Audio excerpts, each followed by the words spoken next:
በስመ አብ ወወልድ መንፈስ ቅዱስ አሐዱ አምላክ አሚን። በልዑል እግዚአብሔር ፍጹም ሰላምና ፍቅር እንደምን አላችሁ? ውድ የሮዳስ ሚዲያ ተከታታዮች አምላክ ቅዱሳን ስሙ የተመሰገነ ይሁን።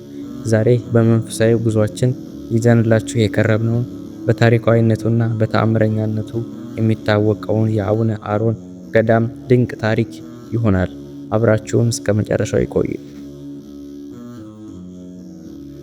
ይህ ጥንታዊና ታሪካዊ ገዳም የተመሰረተው በታላቁ ጻድቁ አቡነ አሮን አማካኝነት ነው። አባታችን አቡነ አሮን በ14ኛው ክፍለ ዘመን በአጼ ሰይፈ አርድ ዘመን የንግሥት አካባቢ የነበሩ ታላቅ አባት ሲሆኑ ገዳሙን የመሰረቱት በቅዱሳን ፍቃድና በመንፈሳዊ መሪነት ነው። ገዳሙ ከተመሰረተበት ጊዜ ጀምሮ ከብዙ ዓመታት የቅዱሳን መነኮሳት መገኛ፣ የትምህርትና የጸሎት ማዕከል ሆኖ ቆይቷል።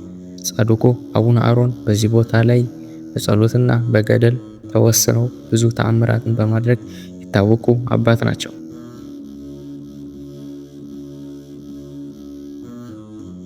ወደዚህ ገዳም የሚመጣ ማንኛውም ሰው የሚመለከተው እጅግ አስገራሚና ከሰው አእምሮ በላይ የሆነ ተአምር አለ።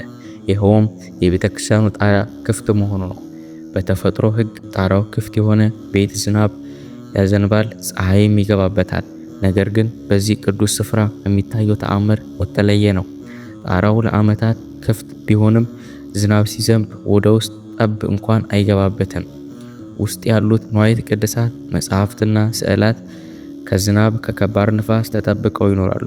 ይህም የአባታችን የጻድቁ የአቡነ አሮን ቃል ኪዳን የእግዚአብሔር ጥበቃ በዚህ ስፍራ ላይ መኖሩን የሚያሳይ ድንቅ ማስረጃ ነው።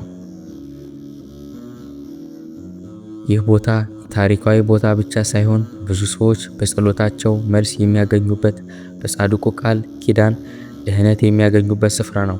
ዛሬም ድረስ ብዙ ምዕመናን ከሩቅ ከቅርብ እየመጡ በረከት ያፍሱበታል። ውድ የሮዳስ ሚዲያ ቤተሰቦች ስለ አቡነ አሮን ገዳም የነበረን ቆይታ ይህን ይመስላል። የእግዚአብሔር ቸርነት፣ የድንግል ማርያም አማላጅነት እንዲሁም የጻድቁ የአቡነ አሮን በረከት ረድኤት ከሁላችን ጋር ይሁን። ይህ ቪዲዮ ሌሎች እንዲማሩበት እንዲደርስ ሼር፣ ላይክ በማድረግ ለሚዲያችን አዲስ ከሆኑ ሰብስክራይብ ማድረግ እንዳይረሳ። በሌላ ቪዲዮ እስከምንገናኝ ሰላም ይቆዩን። ወስብሐት ለእግዚአብሔር አሜን።